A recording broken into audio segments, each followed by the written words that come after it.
For every swing, every moment, the Milwaukee Brewers fight. It's not just about hitting the ball, it's about leaving a legacy.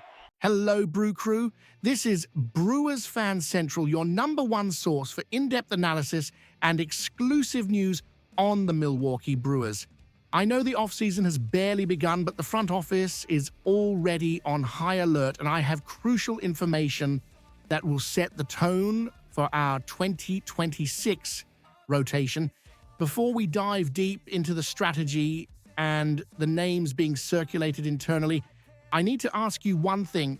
If you are a true Brewers fan and want serious, no-nonsense, straight-to-the-point analysis, hit that subscribe button right now. Turn on notifications. You don't want to miss what's coming. And I promise to bring you the fastest, most detailed information you'll find anywhere. Trust me, what we're discussing today is critical.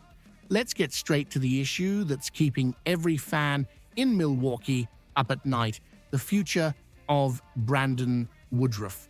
The situation is complex and the clock is ticking. Woodruff has a mutual option for the 2026 season worth $20 million with a $10 million buyout. The deadline for this decision is extremely tight, 5 days after the end of the World Series. And as we know, the World Series just concluded, so we're talking about a decision that could drop at any moment. I've been speaking with some sources, and the reality of mutual options in MLB is that they are rarely exercised by both sides. Think about it with me. If Woodruff and his agents believe he is worth more than $20 million on the open market, either in annual value or more likely in a multi-year deal, they will decline the option. If the Brewers front office, led by Matt Arnold, thinks $20 million is too high a risk for a pitcher who, much as we love him, has had his injury concerns, they will decline, pay the $10 million buyout, and either try to renegotiate for less or simply let him test the market. It's a game of financial chess, and the truth is mutual options almost always end with one side or both declining. The fan sentiment is clear: we want Woody back. He's a pillar, an ace when healthy, and the soul of this rotation. But I have to be professional here and analyze the facts. The front office must have a plan B, a plan C, and a plan D ready to execute. Risk management is the name of the game for a team like Milwaukee, which cannot afford to miss on $20 million contracts. If they feel Woodruff's health is a question mark, that $10 million buyout becomes a very attractive management tool. And this need becomes even more urgent when we look at the rest of the landscape. It's not just Woodruff. Jose Quintana also has a mutual option, this one for $15 million, which adds another layer of uncertainty to our depth. And as I've been reporting for weeks, the trade rumors involving Freddie Peralta have not disappeared.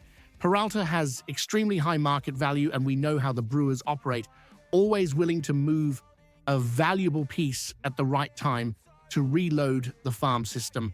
If we lose Woodruff and, hypothetically, Quintana also leaves or Peralta is traded, we are looking at a gigantic hole in our starting rotation. We cannot go into 2026 relying solely on young talents like Robert Gasser or Carlos Rodriguez, as promising as they are. We need a proven veteran, someone with an all-star track record who can handle the workload and mentor these young arms. And this is where things get interesting. As my sources indicate, the Brewers' radar is locked onto a very specific name, a pitcher who was once one of the best in the league and is now seeking redemption. It's a classic Brewers move, and the details make a lot of sense. The name gaining traction behind the scenes in Milwaukee, should Woodruff not return, is Walker Buehler. Yes, that Walker Buehler. Two-time All-Star, the former Dodgers ace, a fierce competitor with an impressive playoff resume. Now, I know what you're thinking, and I saw his 2025 numbers. Let's be brutally honest. His stint with the Boston Red Sox was a disaster. He signed that hefty one-year deal worth just over $21 million, and things did not work out. He posted a 5.45 ERA, over 23 appearances, 22 starts. It was an expensive bet that didn't pay off for Boston, and they ended up designating him for assignment. For many teams, that would be an automatic no, but not for the Milwaukee Brewers, and there are two crucial reasons for this. First, what happened after he was DFA'd? The Philadelphia Phillies picked him up for the stretch run, and although the sample size is minuscule, he was dominant. In 3 appearances, 2 starts for the Phillies, Buehler had a 0.66 ERA. He showed flashes of the old Buehler, and most importantly, he looked healthy now another year, removed from the serious injuries that sidelined him.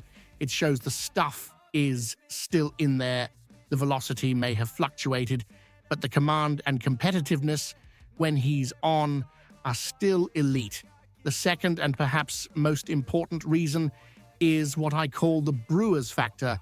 This team, this organization, is a true pitcher factory. What our pitching coach Chris Hook and the entire development staff do to reclaim pitchers and maximize their potential is elite in MLB. They see a guy like Buehler not as a risk, but as a golden opportunity. At 31, Buehler is desperate for a prove-it deal to re-establish his market, and that's exactly where the Brewers come in. Spotrac, which runs very accurate market projections, estimates his value at just over $10 million for one season. Look at how the numbers line up perfectly. If Woodruff walks, the Brewers save $10 million paying the $10 million buyout instead of the $20 million option. That exact dollar amount can be redirected to Buehler. It's a classic Milwaukee financial maneuver, swapping a $20 million risk for a $10 million risk with a similarly high ceiling.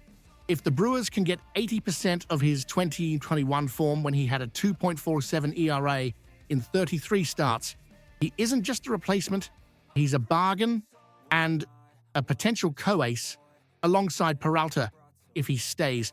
I want to be clear, priority A, B, and C for the organization and the fans is bringing Brandon Woodruff back, but I'm here to analyze the strategies, and what I am hearing is that Walker Buehler is the most viable and strategically aligned plan B the front office is considering right now. So, here's the bottom line, Brew Crew. We are at a critical juncture. The Woodruff decision will define our entire offseason. If he walks, and the chances of that happening are real, the name Walker Buehler on a short-term prove-it deal is the most likely and intelligent move I expect from our front office. But now I want to hear from you. What do you think of this strategy? Should we pay Woodruff whatever it takes, the $20 million or even more on a long-term deal, despite the injury risks? Or do you agree that the smarter move is to take the $10 million buyout and bet on Walker Buehler's comeback in our pitcher factory? Leave your opinions in the comments below. I read absolutely everything, and I want to get a pulse check from the fan base. And one more time, if you value this direct, no-fluff analysis, subscribe to Brewers Fan Central and ring that bell. The off-season news is heating up, and I'll be right here to cover every single move the instant it happens.